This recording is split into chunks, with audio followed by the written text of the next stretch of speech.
Welcome back to Knocking to 10. I'm John DiLoreto, founder of Knock2. Knock2 helps you identify the exact people visiting your website and turn them automatically into leads in your CRM and Slack. Welcome back to Knocking to 10. I'm your host, John DiLoreto, founder of Knock2. On our podcast, we speak with some of the brightest minds in go-to-market. Today, I'm joined by Gabe Naviasky. Yeah, there you go. You're the first person ever to get it. Good job. Leadbeam. Gabe and I met in New York City, I'd say maybe about 2 years ago to the date at a Primary Ventures event, I believe. I think you were actually up on stage. Yeah. Is that right? You were at a pitch competition? I was pitching with Morning Brew and Primary Ventures. Okay, very cool. So you were on stage. The reason why I was there was my fiance was also pitching. What business was she? Crenell, a women's health direct-to-consumer business. Sweet. Yeah, and they got the thumbs up, I guess. Did you get the thumbs up? We got the thumbs up too. We got the thumbs up. Okay. Anyhow, so meet you at the primary event. I think you are talking about restaurants at the time or field sales, and it really caught my attention. And I think I was doing one of those things where you go to one of these events and at the end, you're just kind of, when you really want to go home, but your partner doesn't, and you're just kind of mingling and sitting around. I remember you were sitting on a chair, drinking a beer, being like, when do I go home? Yeah. When is this over? This is not my event. I'm just emotional support. And you were on your way out and I stopped you. I said, hey, man, I just spent a lot of time in restaurant tech. I think we should talk. And funny enough, you said, actually, I'm already doing a pilot with your former company. So you kind of beat me to the punch. And I was like, John, you got to put in the good word because I need this to go well. And the company's thriving right now, though. Yeah. And that was probably about 2 years ago. And I did put in a good word. And, like any company in the early stages, I think they started to use it and perhaps the product wasn't as robust as it is today. And then I think the reps fell in love with it from the get-go because of what your mission and your belief was. So maybe you could tell us a little bit about like your mission and kind of what your thought process is about Leadbeam from the start, and where you're kind of heading. Yeah, that's a good intro. So where we started. So first of all, let's talk about just like field sales in general. They were the forgotten people. Mm-hmm. People forget there's actually more people selling in person than behind the computer. Think all the solar salespeople, think insurance, think real estate, even restaurant tech. Okay, there's all of these SMB salespeople selling.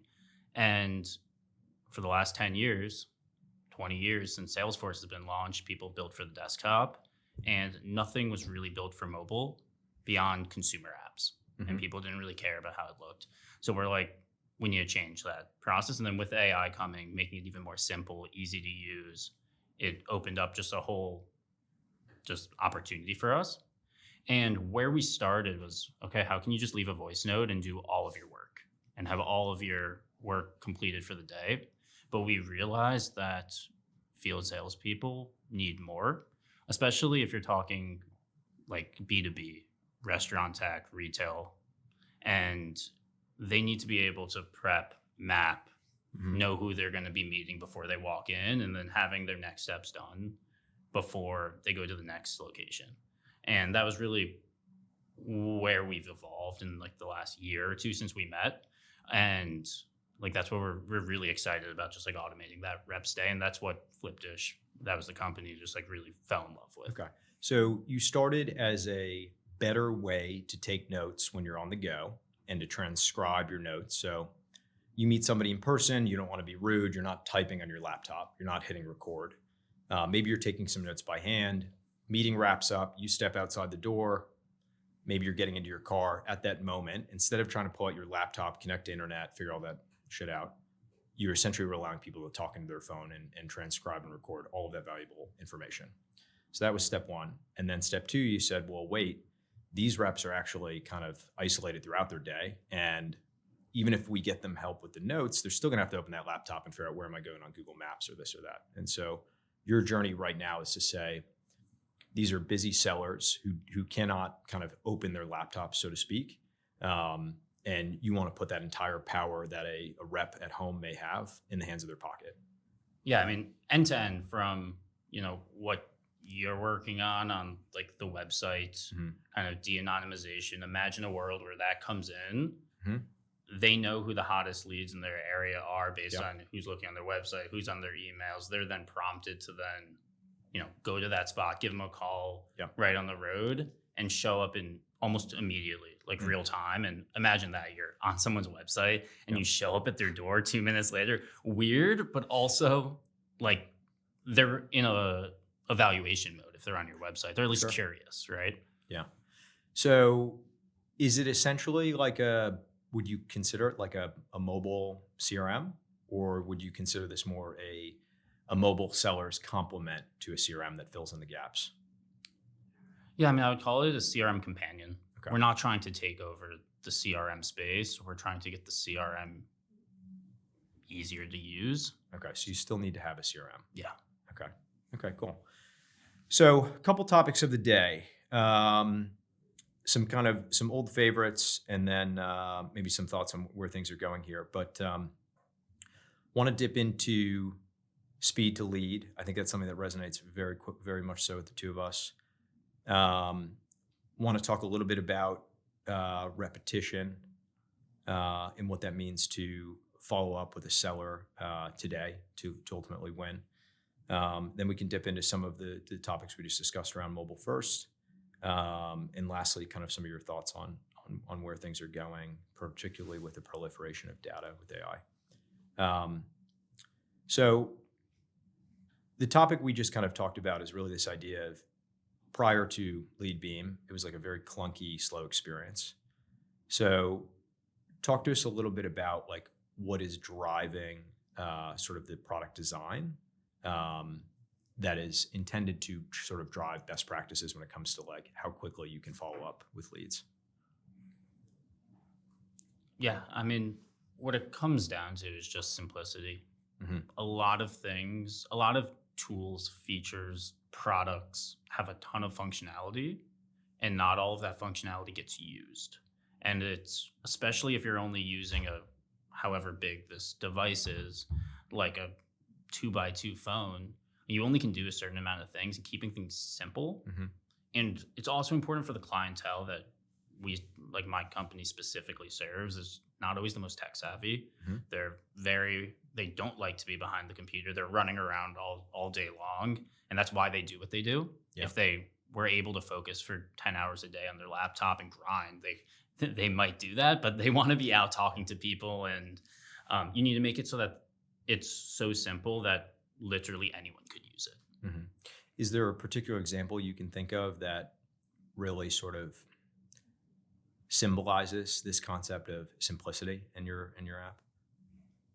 Yeah, I mean, the fact that you can press a button, talk to it, see what you're saying, so that if something does come up, you can fix it, Mm-hmm. and then just swipe your finger and everything be in your CRM. Or you're on a map, you hover over an area, instead of having to go one by one or click, you can just press route all my leads. It connects already into your calendar, and then your routes is optimized, so you're not driving. Yeah. And you're able to just go in the quickest way to all of your prospects or customers, even if you're on the service side of things. Yeah. So in the world of field sales versus kind of inside sales, while historically field sales might have been a little bit slower, oftentimes there's a lot more weight put on the kind of meaning of being in person. And so while you might have been able to have fewer meetings per day, there was a higher chance of those meetings converting, when you met in person, right? It was kind of like the old adage of field sales versus inside. Now, historically, or kind of as things have evolved with inside sales, it's become, increasingly easier, I guess, over the last 5-10 years to sort of increase those touches. So instead of handwriting emails, obviously email sequences, now AI generated emails, et cetera. And so in the world of inside sales, that kind of repetition and compression of impressions and touches has happened like almost to a pinnacle. But in your world, that hadn't really happened just yet. Talk to me a little bit about what it takes in terms of maybe average touches, or how many times in field sales reps need to sort of meet on average to sort of turn like a visit into a close one deal. And explain a little bit about how you're using kind of like route optimization to sort of increase those touches with kind of like drop-ins, nearby prospects, et cetera, that are allowing you to go to kind of mimic this inside sales behavior in the field. Yeah, and I'm curious your point of view as well because you led a team in the space. But what I've seen is anywhere from 6 to 8 touch points to get a meeting a lot of the times because the owners might not be in. You might get a manager who then you need to connect with the owner and you don't know when they're going to be in. But ultimately 6 to 8 touch points to get the meeting. And then depending on the scale of the deal, obviously if it's like a bigger enterprise level deal where you have multiple stakeholders and you're just meeting a bunch of different franchises, it's going to take longer and more touch points than if you get in touch with the owner. And I talked to some companies where they literally pull out the contracts while they're there, get the contract signed, and they're like, okay, $2,000 in the account, and now we can collect, residuals as payments go through. So it really depends on the type of business you're trying to sell, but I'd say 6 to 8 there. And I wouldn't say it's just in person though, because I think it's a mix of when you're in person, are you following up with emails? A lot of times, some of the people who I'm working with are like those people who sell to restaurant owners. They're not answering emails. They're not even answering your calls. Like, let's Do you help your field reps with emails and phone calls like through the app?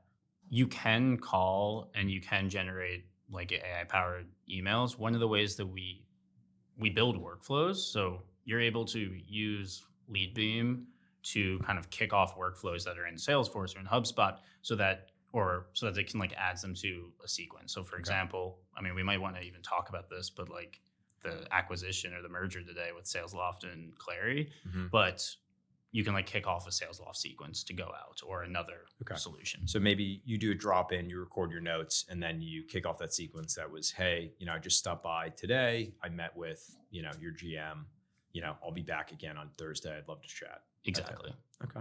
Very cool. So I'd love to kind of get your take. Do you think, all sales could happen like through the mobile device, either now or in the near future, like, and not just field sales, inside sales? Obviously you've got a unique lens on this, right? You've been building an application that's been mobile first. And it's not just route navigation or recording notes. The way that you're describing is, it sounds like you're doing all sorts of workflows that are happening in inside sales. What's sort of your opinion? Do you think, selling can be done through the phone? I mean, that's kind of how it started, right? When you think about it, like all sales used to be done via the phone and only the phone.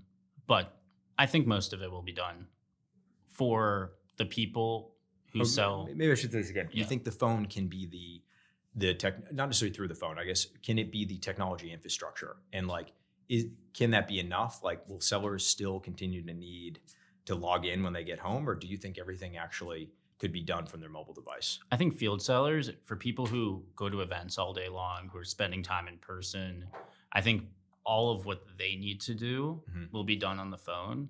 However, I think for sales leaders and I think for revenue operation people and for CFOs, if they're going deep into Salesforce or whatever analytics platform they're using, I think that'll still be behind the computer because there's a lot. It's tough to see data. Sure. Just for reporting. From reporting and analytics. Yeah. Although for me, I look at tools or platforms like TikTok or Opus or CapCut, where people are doing relatively complex editing, remixing, you name it, and all from the point of a cell phone, and are able to produce incredibly professional work.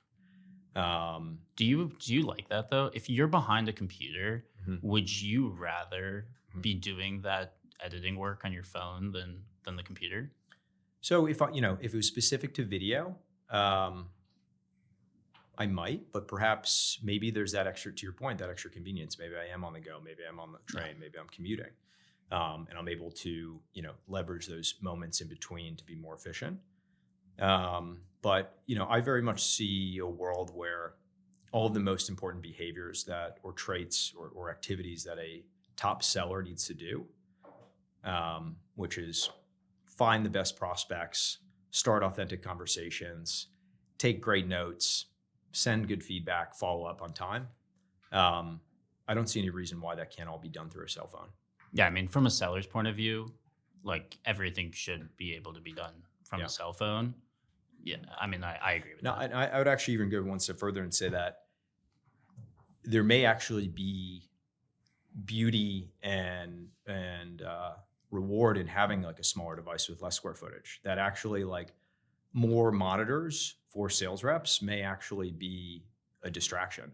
Like in that just means you're opening yourself up to, having more of split of attention span, trying to keep track of more things, and actually like maybe like as sellers or just purely as humans, like you think back to perhaps middle school or whatever it was around focusing on how many tasks and trying not to multitask and how efficient you can be.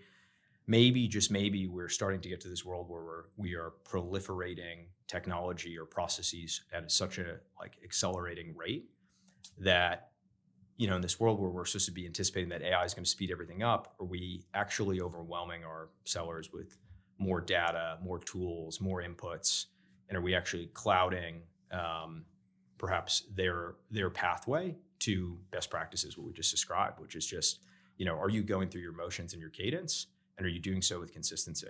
I mean, how many times have you walked into a sales floor in the football game or the basketball games on one screen, and you have Salesforce and their dialer on the other screen? And I'm like, if you were just going through your phone, just one by one, dialing or walking into wherever you need to go, you're probably going to be more efficient and maybe even more locked in. Yeah, because I think that's a lot of it is just like, are you locked in to, are you doing the task that you're trying to do? Yeah. And you'll be able to shrink a lot of that. Like you might have a block for 8 hours that you're supposed to be making dials for. Like if you just locked in, you probably can get that done in 1 or 2 hours. Well, not to mention if you are on your cell phone, then doing, using Leadbeam or maybe you're using Noctu, whatever it may be, you're probably then less likely to be, on Instagram, on TikTok at the same time. You can only do one thing at a time. You can't quad box. Can't split screen your cell phone. I mean, maybe, soon enough, maybe you can. But anyhow. But I just think, when you think about first principles, what makes a great seller? What are the activities? What are the behaviors you need to do? And I think about, the best practices of product simplicity that you've been talking about, and how, you've actually been stripping back things and making it, fewer options, activities, et cetera. And I actually think there's a world where we can assist and aid our sellers by simplifying their process. So anyhow. Well, I think just last point on that though is it's not even simplifying. It's literally reducing everything they have to do in a day so that they can focus on one thing, and the one thing that they can really move the needle and make a difference on. And that's the conversation they're having with their prospects. Yeah. So if you can take away all the other just admin garbage work from planning, prepping, finding leads, following up, sending quotes out, getting things approved, and they can literally just focus on the conversation they're having in front of them, they're going to be that much more successful. Yeah. So I think a lot about where AI starts and stops and what the role is of the seller, like in a world of AI, in the world of GPT-5, et cetera.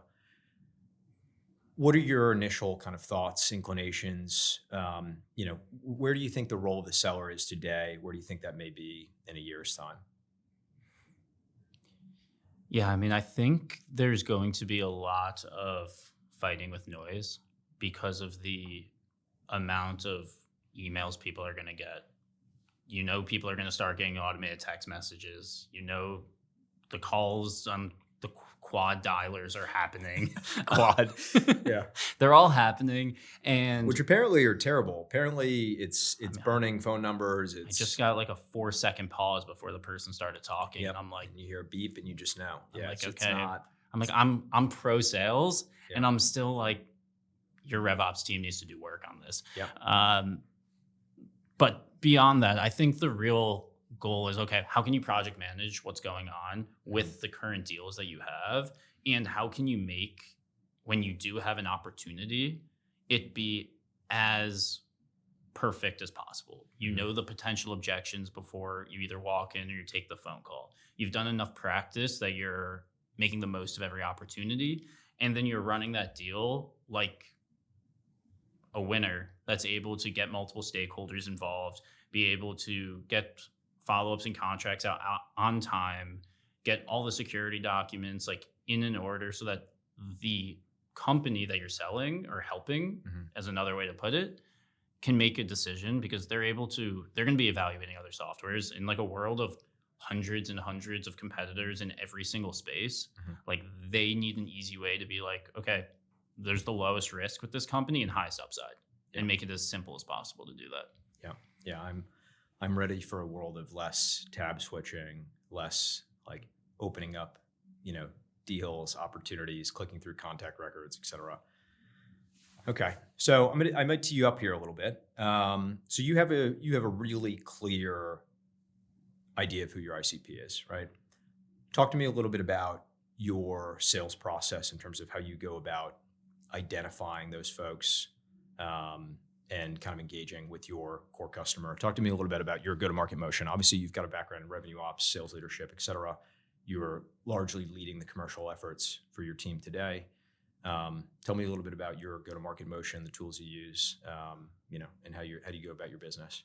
Yeah, so we've split it up actually in 4 different ways that we've tried a ton of things. I think like the great thing about early stage startups is like you're testing, you're finding things that work. So the things that we've seen that have worked is outbound, like cold calling. People do pick up the phone. If you have a compelling thing to say, they will listen to you. So outbound cold calling does work. We've seen that SEO, everyone says SEO is dead, whatever, like it works. And then 3 is event-based strategy. Now, from the SEO front, as we get more people in the door, we need to be able to figure out, who are those people on our website. We use Knock2 to do that. And what Knock2 does, which is different than some of the other kind of competitors, because it is a hyper-competitive space, is they're not just telling you the person, but they're telling you a summary on the people, and they're able to bring in the company.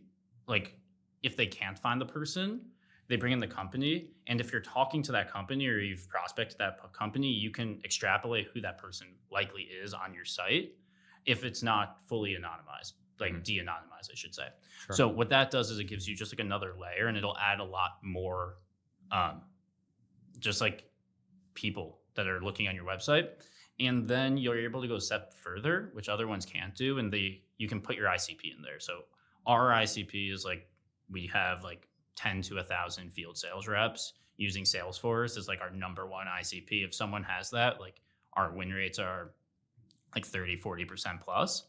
And we're able to really quickly be like, okay, these are like the low quality leads that are coming in. These are the middle quality. Like they might be a good fit, but maybe not like the best fit. They might be using like HubSpot and not Salesforce, which means we can work with them, but it's not like our absolute bread and butter. And then we have the people that are like the best fits, and we know that we need to reach out to them immediately. Kind of like we were talking about earlier, if you reach out to someone who's on your site within 5 minutes, like you're about to get like, what is it, like a 47x like increase in demo scheduled read. I'm not even going to, HubSpot quoted that number. I don't know how they've got it, but I keep saying the number. Yeah. In terms of other tech that we use HubSpot as just like our CRM. I just think it's a great value play for startups. And we also have Salesforce, but that's more for testing product. And we use captions for our like video tools to like do short form video. And yeah, that's like about it. HubSpot takes up a lot of the. So your ICP, you're very intentional about who you're engaging with. They have a very specific,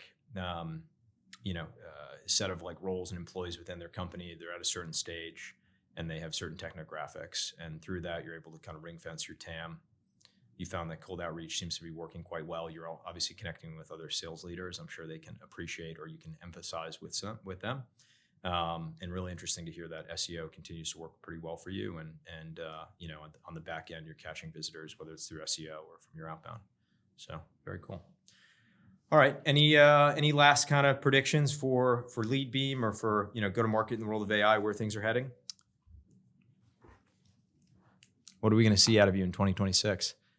2026 is going to be a big year. No, I think there's something really interesting happening in SMB sales. I think the price of being behind the phone is going up because sales reps are getting more expensive and people aren't responding to things. So we're already seeing this is a lot of big companies that used to not do field sales are now going into the space, which is really interesting. I think from a inside sales conversation, I think people are just going to get much more like quantity is going to be continued to be like the ringing bell, but the companies that are going to like differentiate themselves are going to be the ones that can actually deliver quality. Like, Yeah. I don't know if you've tried any of the like, the AI SDRs and any of them, but No. like you need to be really intentional with it, and you're going to have managers like overseeing all of these. Mhm. I don't even know if they're AI agents. They're just like Supervising. workflows. Yeah. They're Yeah. workflow tools ultimately.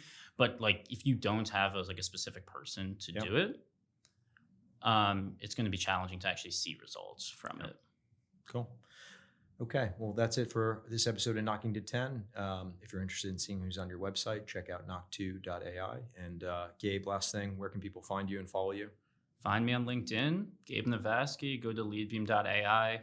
We're hiring a founding customer success rep or manager. So please reach out if that's something that interests you. Sweet. Thanks, Gabe. Cool.